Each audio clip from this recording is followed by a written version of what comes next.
محترم سامعین، السلام علیکم ورحمۃ اللہ وبرکاتہ۔ کیسے ہیں آپ کی خیریت کا طالب ہوں۔ تعلیمات تصوف کا جو سلسلہ ہم نے شروع کیا ہے اسی کو آگے بڑھاتے ہوئے آج کی یہ قسط عقیدہ آخرت کے تعلق سے ہے، اور عقیدہ آخرت کے بارے میں ہم کچھ مختصر سی گفتگو کریں گے۔ صوفیاء کرام کی تعلیمات اسلام کی تعلیمات کا بالکل صحیح بیان ہے، اور صوفیاء کرام ہی اسلام کی صحیح نمائندگی کرتے ہیں۔ پچھلی گفتگو میں ہم نے آپ کے سامنے ذکر کیا کہ صوفیاء کرام کے یہاں، یا یوں کہہ لیجیے کہ اسلام کے اندر پہلے عقیدہ توحید، پھر عقیدہ رسالت،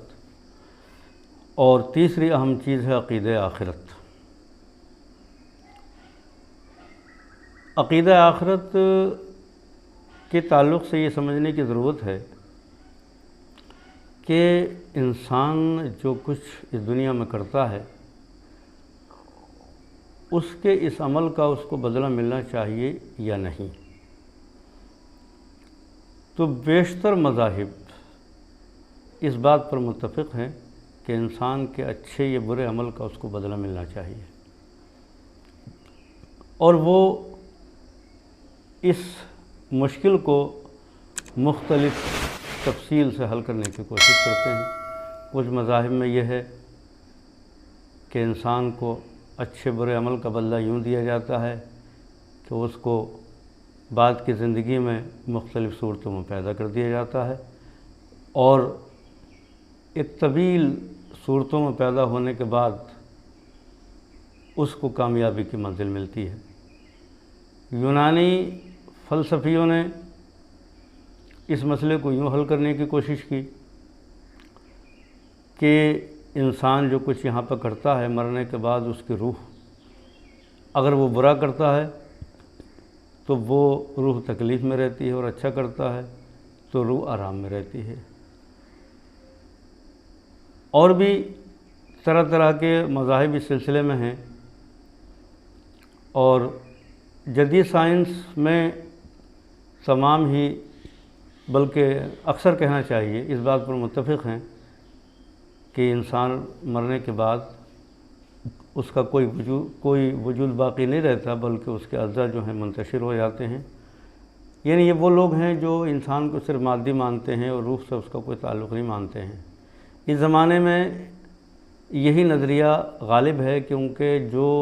تعلیمات ہمارے نصاب میں آج کل جاری ہیں، اور جو کچھ پڑھایا جاتا ہے اس کی زیادہ تر بنیاد اسی نظریات پر ہے کہ انسان مرنے کے بعد میں ایک مادہ تھا اور وہ منتشر ہو گیا، اور اس کے بعد میں اس کا کوئی وجود یا کوئی عمل کا حساب نہیں ہے۔ تو کچھ مذاہب تو اس مشکل کو یوں حل کرتے ہیں کہ وہ کچھ سزا کا انداز رکھتے ہیں مرنے کے بعد میں، اور قدیم فلسفی اس کو یوں کرتے ہیں کہ وہ روحانی تکلیف اور روحانی آرام کے قائل ہیں۔ اور جدید سائنس میں زیادہ تر مفکرین کا رجحان یہی ہے کہ انسان صرف مادی شے ہے، اور مرنے کے بعد اس کو کسی سزا اور اس کو کسی آرام کا اس سے کوئی تعلق نہیں ہے۔ یہیں پر اس کو سزا دی جائے اور یہیں پر اس کو آرام دیا جائے۔ تو یہ تین بڑی باتیں ہمارے سامنے آتی ہیں انسان کے مکافاتی عمل کے تعلق سے۔ کلام پاک میں جہاں مومنین کی جماعت کی تعریف کی گئی ہے، تو وہاں پر ایک بات عرض کی، یہاں پر ایک آیت پیش کی گئی ہے، وَبِالْآخِرَةِ هُمْ يُوقِنُونَ، آخرت پر یہی لوگ ایمان لاتے ہیں۔ اب ہم یہاں پر صوفیاء کرام نے جو تفصیل کی ہے، اور حدیث شریف میں اور کلام پاک میں جو تفصیل آئی ہے عقیدہ آخرت کے تعلق سے، عقیدہ آخرت کے تعلق سے آپ یوں سمجھ لیجئے، اس کو ہم جدید زمان میں بیان کرتے ہیں بلیف ان ہیئر آفٹر، یعنی یہاں آئندہ زمانے میں یا مرنے کے بعد میں کیا ہوگا اس کے سلسلے میں کچھ یقین کرنا۔ تو اب ہم جب اسلامی تعلیمات پر اور صوفیاء کرام کی تعلیمات پر نظر ڈالتے ہیں تو اس مسئلے کو یعنی مکافات عمل کو انسان نے جو کچھ دنیا میں کیا ہے اس کو اس کی اچھائی کا بدلہ ملنا چاہیے اور اس کی برائی کا بدلہ ملنا چاہیے۔ اس سلسلے میں ایک بڑی تفصیل ہے۔ حدیث شریف اور کلام پاک میں لگ بھگ حدیث شریف میں 30% حصہ اور کلام پاک میں 40% حصہ آخرت کی تفصیل کے تعلق سے آیا ہے۔ مرنے کے بعد کن کن کیفیتوں سے گزرنا ہے اس کی تفصیل حدیث شریف میں ہے، کلام پاک میں ہے۔ پھر دوبارہ جب ان کو زندہ کیا جائے گا انسانوں کو، تو پھر کس میدان میں ان کو زندہ کیا جائے گا اور کیسے زندہ کیا جائے گا اس کی تفصیل بھی ہے۔ غرض کہ اخروی زندگی کے تعلق سے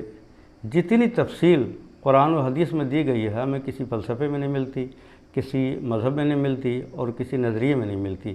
دوسری بات یہ ہے کہ اس کے ہر پہلو کو بہت صاف طریقے سے بیان کیا گیا ہے، یہاں تک کہ یہ بھی بیان کیا گیا ہے کہ جب قیامت آئے گی، ریکریشن ہوگا، انسان کو جب دوبارہ سے زندہ کیا جائے گا، تو اس سے پہلے کا جو وقت ہوگا اس میں کیا کیا علامتیں ظاہر ہوں گی، جس کو اشراط الساعۃ کہا جاتا ہے، اشراط الساعۃ کہا جاتا ہے، یعنی علامات قیامت۔ تو علامات قیامت کا ایک بہت بڑا حصہ کلام پاک میں بیان کیا گیا، حدیث شریف میں بیان کیا گیا ہے۔ وہ علامات جو ہیں قیامت سے پہلے جو ظاہر ہوں گی، تو وہ علامات مختلف طریقوں میں بیان کی گئی ہیں۔ مطلب یہ ہے کہ سماج کیسا ہوگا یہ بھی بیان کیا گیا ہے، اور جو دنیا کے جو فزیکلی حالات ہوں گے اور دنیا کی جو عناصر میں تبدیلی آئے گی اس کی بھی تفصیل ہے، اور دنیا کی سیاست میں کیا تبدیلی آئے گی اس کی بھی تفصیل ہے۔ یعنی سیاسی واقعات کیسے ہوں گے، سماج کیسا ہوگا، علم کتنی ترقی کرے گا، سائنس کتنی ترقی کرے گی۔ تو علم کی ترقی، سائنس کی ترقی اور سماج کیسا ہوگا، سیاست کیسی ہوگی، اور دنیا کے اندر کس طرح کے واقعات رونما ہوں گے، ایک بہت تفصیل کے ساتھ قرآن و حدیث میں یہ بیان کیا گیا ہے۔ ان ساری علامات کی تفصیل ہم انشاءاللہ کہ الگ مجلس میں بیان کریں گے۔ تو سماج کے واقعات اور سیاست کے واقعات، غرض کہ قیامت کی جو بھی علامتیں ہیں ان کا ایک الگ باب ہے حدیث شریف میں، کلام پاک میں، اور آخرت میں کیا کچھ ہوگا اس کی الگ تفصیل ہے۔ ہم جب حدیث شریف کی کتابیں کھولتے ہیں تو اس میں باب و اشراط الساعہ یعنی قیامت کی علامتیں کیا ہوں گی، حشر کیسا ہوگا، دوبارہ کیسے زندہ کیا جائے گا، جنت کی نعمتیں کیسی ہوں گی، جہنم کے حالات کیسے ہوں گے، کس طریقے کی آگ ہوگی، کس طریقے کی کوٹریاں ہوں گی، جہنمی کو کیسی صورت ہوگی، کس عمل کا کیا سزا ہوگی، زانیوں کی کیا سزا ہوگی، چوروں کی کیا سزا ہوگی، سود خوروں کی کیا سزا ہوگی، یہ پوری تفصیل ہمیں قرآن و حدیث میں ملتی ہے۔ ہم دنیا کے جتنے بھی افکار اور تحقیقات کو پڑھتے ہیں تو اتنی تفصیل ہمیں کہیں نہیں ملتی ہے، اور سب کچھ جو یہ بیان کیا ہے یہ بڑے وقار کے ساتھ بیان کیا گیا ہے، بڑے اعتماد کے ساتھ بیان کیا گیا ہے۔ قیامت کی جو علامات بیان کی گئی ہیں اس میں سے کافی علامات ظاہر بھی ہو چکی ہیں اور آنکھوں کے سامنے ہیں، تو اب ظاہر بات ہے۔ اور پھر کلام پاک میں دوبارہ زندہ کرنے کے تعلق سے دلیل بھی لائی گئی ہے۔ اس میں بڑی دلیل یہ ہے کہ جو اللہ تعالیٰ انسان کو پہل بنانے پہ قادر ہے وہ دوبارہ بھی اس کو بنانے پہ قادر ہے۔ ایک موٹی سی بات ہے، سمجھنے کی بات ہے۔ اور پھر علمی دلائل بھی پیش کیے گئے ہیں کہ زمین خشک ہو جاتی ہے، پھر اس پہ بارش ہوتی ہے، پھر اس کے بیج ہوتے ہیں، ان بیجوں سے پورا پودا تناور درخت بن جاتا ہے۔ تو ایک چھوٹا سا بیج کہ جس سے ایک بڑا درخت بنتا ہے، بارش ہونے کے بعد اللہ تعالیٰ انسان کے کسی بھی جز کو باقی رکھ کر اور دوبارہ اس کو بنا سکتا ہے۔ اس میں کوئی محال بات، یعنی عقل کے نزدیک بھی کوئی محال بات نہیں ہے، کیونکہ جب پہلے اس نے پیدا کر دیا تو دوبارہ بھی پیدا کر دیا۔ تو دوبارہ پیدا کرنے کے تعلق سے کلام پاک میں دلائل بھی ہیں، اور کلام پاک میں اس کی تفصیل بھی ہے، حدیث شریف میں بھی اس کی تفصیل ہے۔ تو مطلب یہ ہے کہ جس قدر تفصیل سے اسلام نے اس مکافات عمل کے تعلق سے بحث کی ہے، یہ بحث آپ کو کسی فلسفے میں کسی جگہ نہیں ملے گی۔ اگر آپ کو وقت ہے اور آپ حقائق کی تلاش میں دلچسپی رکھتے ہیں تو کلام پاک اور قرآن حدیث کے اس حصے کو پڑھیے اور پھر اس کی تطبیق اس دنیا میں دیکھیے کہ کیسے وہ سچ اور سچ اس کا ظاہر ہوتا جا رہا ہے۔ اچھا، یہ بات تو یہ رہی کہ کلام پاک میں مکافات عمل کے تعلق سے پوری تفصیل ہے، حدیث شریف میں اس کی پوری تفصیل ہے۔ اور اب ہم یہ دیکھتے ہیں کہ عقیدہ آخرت، یعنی یہ احساس کہ مرنے کے بعد یہ ہوگا اور ہمیں مرنے کے بعد حساب دینا ہوگا، تو یہ عقیدہ جو ہے کلام پاک میں اس کو یوں بیان کیا گیا ہے، اِنَّ عَلَيْكُمْ لَحَافِظِينَ کِرَامًا کاتبین یعلمون ما تفعلون، بے شک تمہارے اوپر تمہاری نگرانی کرنے والے، حالانکہ اللہ تعالیٰ عالم الغیب ہے، اس کو کسی ذریعے کی ضرورت نہیں تھی،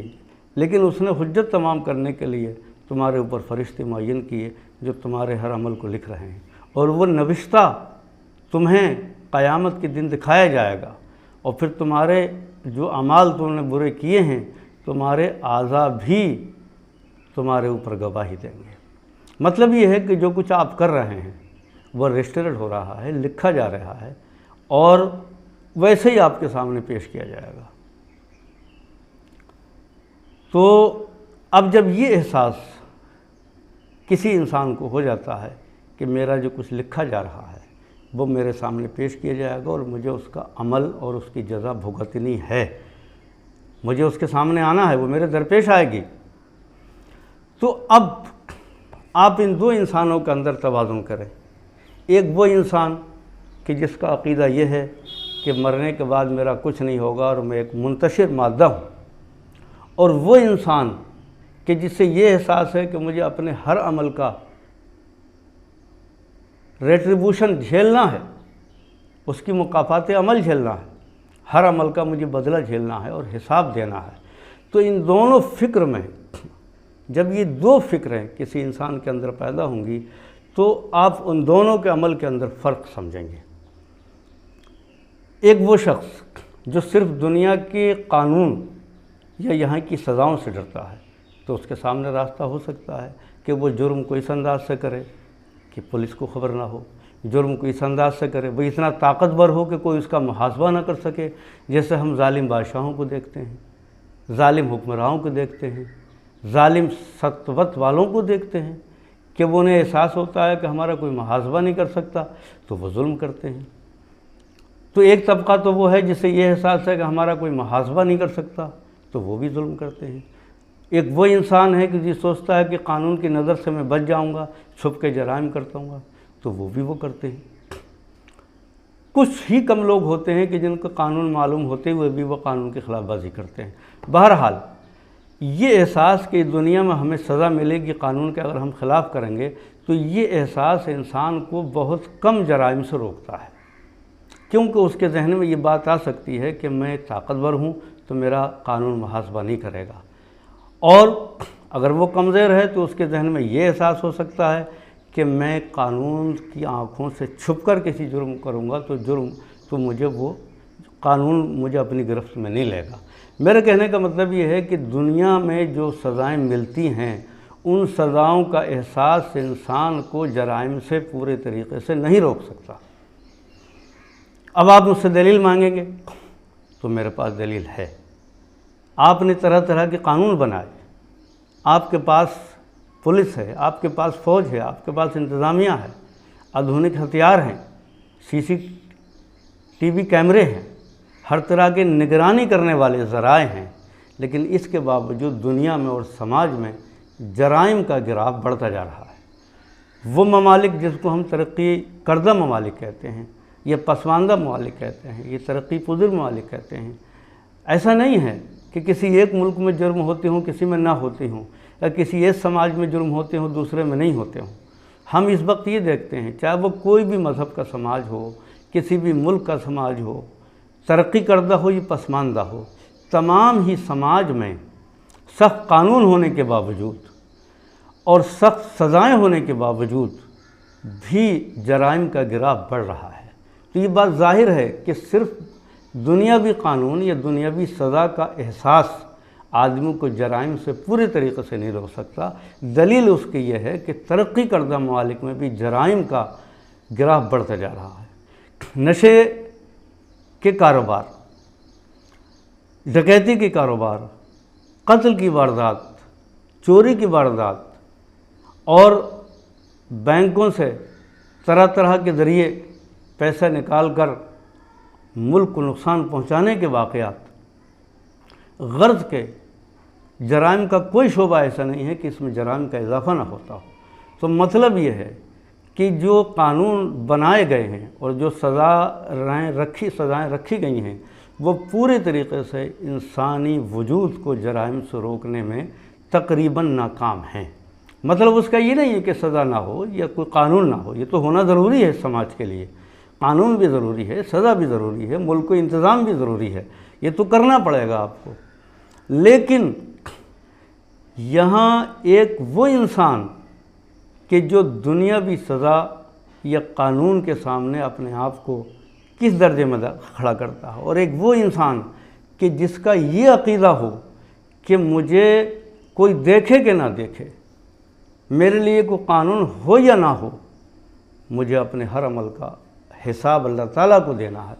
تو یہ احساس جب سماج میں لوگوں کے دلوں میں پیدا ہوگا تو ان کے عمل میں جو خوبی ہوگی، جو خوبصورتی ہوگی، اس کا جواب ہی نہیں ہوگا۔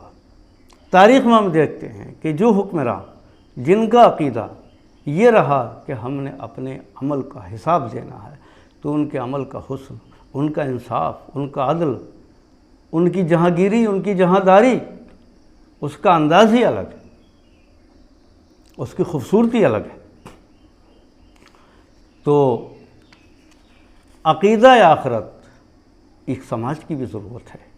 ایک اچھے انسان کی ضرورت ہے، اور ایک اچھے ملک کی ضرورت ہے، ایک اچھی شخصیت کی ضرورت ہے۔ جب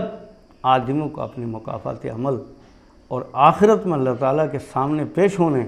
اور اس کے حساب دینے کا احساس جب اس کے دل میں بڑھ جاتا ہے تو پھر وہ جرائم کی طرف نہیں بڑھتا۔ آج کی دنیا میں جرائم کا جو گراف بڑھ رہا ہے، سب کچھ ہونے کے باوجود، اس کا مطلب یہ ہے کہ ہماری تعلیمات میں کسی چیز کی کمی ہے، ہم سے کچھ چھوٹ گیا ہے، ہم سے کچھ رہ گیا ہے۔ سائنس ہمارے پاس ہے، جدید نگرانی کے ذرائع ہمارے پاس ہیں، ہر طرح کی پولیس ہمارے پاس ہے، ہر طرح کے جرائم کی تحقیق کرنے کا شعبہ ہمارے پاس ہے، اور پھر بھی ہم جرائم پہ کنٹرول نہیں کرتے۔ تو اس کا مطلب یہ ہے کہ ہماری تعلیمات میں کوئی چیز رہ گئی ہے، کوئی چیز ہم سے چھوٹ گئی ہے۔ ہمیں دوبارہ غور کرنا چاہیے کہ جس انسان کو ہم قانون کی گرفت میں لینا چاہتے ہیں، کیا اس کی شخصیت کے بھی ہم تعمیر کرتے ہیں؟ کیا اس کی ذہنیت کے بھی ہم تعمیر کرتے ہیں؟ آپ نے قانون بنا دیا، آپ نے پولیس کھڑی کر دی، سب کچھ آپ نے کھڑا کر دیا، لیکن جس سماج کی آپ کو تعمیر کرنا تھی، اس سماج کی تعمیر آپ نے کن عقیدوں پر کی، کن بنیادوں پر کی؟ جب اچھی بنیادوں پر، اچھے عقیدے پر، انصاف کے نظریے پر سماج کی تعمیر نہیں ہوگی، اس وقت تک آپ جرائم کو نہیں روک سکتے۔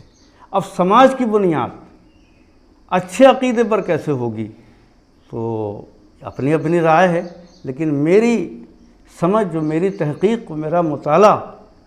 مجھے اس بات پر مجبور کرتا ہے کہ انسان کو کی شخصیت میں نکھار جب تک نہیں آ سکتا، جب تک اس کو بلیو ان ہیئر آفٹر یا ریٹریبیوشن یا مکافات عمل کا اسے اگر احساس نہیں ہو، تو ہم اچھے سماج کی اور ایک اچھی شخصیت کی تعمیر جب کر سکتے ہیں جب اس سماج کے لوگوں کے سامنے ہم یہ بتائیں کیا کیا رانگ ہے، کیا رائٹ ہے، کیا غلط ہے، کیا صحیح ہے، کیا اچھا ہے، کیا برا ہے۔ تو پہلے اس سماج کے سامنے یہ تفصیل آنی چاہیے کیا اچھا ہے، کیا برا ہے، اور پھر اس سماج کے سامنے یہ عقیدہ آنا چاہیے کہ آپ کو ہر عمل کا حساب دینا ہے۔ تو کیا اچھا ہے، یہ برا ہے، قانون تو بنا دیے جاتے ہیں، لیکن اچھائی برائی کا فیصلہ انسان پہ چھوڑ دیا جاتا ہے۔ انسان کے اپنے اس سلسلے میں کافی نہیں ہے۔ قربان جائیے اللہ تعالیٰ کی اس رحمت پر کہ اس نے اچھے اور برا کا بیان اپنی کتاب کلام مجید میں کیا، اپنے رسول کی زبان سے کرایا۔ تو پہلے اللہ نے اپنے دین میں اچھے اور برے کی حدیں قائم کی۔ جب اچھے برے کا راستہ صاف ہو گیا تو پھر یہ سمجھایا گیا کہ اگر آپ برا کریں گے تو آپ کو اس کا بھی حساب دینا ہے، اور اگر اچھا کریں گے تو اس کا آپ کو ریوارڈ ملنا ہے، آپ کو اس کا ثواب ملنا ہے۔ تو پہلے اچھے اور برے کو نبی کو بھیج کر اچھے اور برے کو بتایا گیا، قرآن میں سمجھایا گیا، حدیث شریف میں سمجھایا گیا، اور پھر اس کے حساب لینے کا وقت بتایا گیا، اس کی علامتیں بتائی گئیں، وہ دن بتایا گیا۔ اب اچھے برا بھی سمجھا دیا گیا آپ کو۔ رسول صلی اللہ علیہ وسلم نے اچھے برے کو اپنی زندگی سے ثابت بھی کر دیا، اور پھر آپ کو حساب دینے کا وقت بھی بتا دیا، اس کا انداز بھی بتا دیا، وہ منزل بھی بتا دی۔ اب آپ دنیا پر نظر ڈالیے، کون سا فلسفہ، کون سی تعلیم، کون سی درسگاہ آپ کو یہ بتاتی ہے کہ یہ اچھا ہے یہ برا ہے، اور اس منظم طریقے سے کون سی تعلیم آپ کے سماج کی تعمیر کرتی ہے؟ دوستو، حقیقت تلاش کرنے والوں کے لیے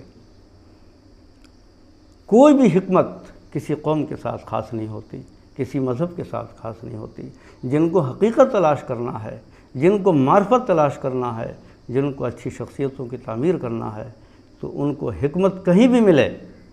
وہ حکمت کو لے لیتے ہیں۔ آئیے آپ کلام مجید کو پڑھیے، حدیث شریف کو پڑھیے، اور اچھے اور برے کو سمجھیے، اور پھر حساب دینے کے دن کی تفصیل پڑھیے، اور پھر اس میں غور کریے، پھر دنیا کی ساری تعلیمات آپ پڑھیے، پھر اپنے دل پہ آپ ہاتھ رکھ کے یہ دیکھیے کہ ہمارا دل اب کیا فیصلہ کرتا ہے، اب کیا ہم سے کہتا ہے۔ تو حکمت تو انسان کی گمشدہ چیز ہے، اس کو جہاں بھی ملے وہ حاصل کرنا چاہیے۔ تو خلاصہ یہ ہے کہ صوفیاء کرام کی تعلیمات میں آخرت کے عقیدے کی اہمیت ہے، اسلام کی تعلیمات میں آخرت کے عقیدے کی بڑی اہمیت ہے۔ جو ہم ایمان لاتے ہیں اللہ تعالیٰ پر، تو اس کا ایک جز یہ ہے کہ ہم اللہ کی توحید کے قائل ہوں، رسالت کے قائل ہوں، اور تیسرا جز ہے کہ یوم آخر اور یوم حساب کے قائل ہوں۔ اگر کسی مسلمان کے عقیدے سے یوم حساب کا عقیدہ غائب ہے تو وہ اسلام کو ماننے والا نہیں ہوگا۔ اسلام کو ماننے والا جبھی ہوگا جب اس کو یہ عقیدہ ہو، یہ احساس ہو کہ مجھے اپنے ہر عمل کا حساب دینا ہے۔ تو یہ مختصر سی گفتگو تھی عقیدہ آخرت کے تعلق سے۔ اب انشاءاللہ اگلی گفتگو میں ہم اس کے قریب ہی علامات قیامت کے تعلق سے ایک مختصر گفتگو کر لیں گے، تاکہ وہ چیز بھی آپ کے سامنے اسی سلسلے میں واضح ہو جائے۔ والسلام علیکم ورحمۃ اللہ وبرکاتہ۔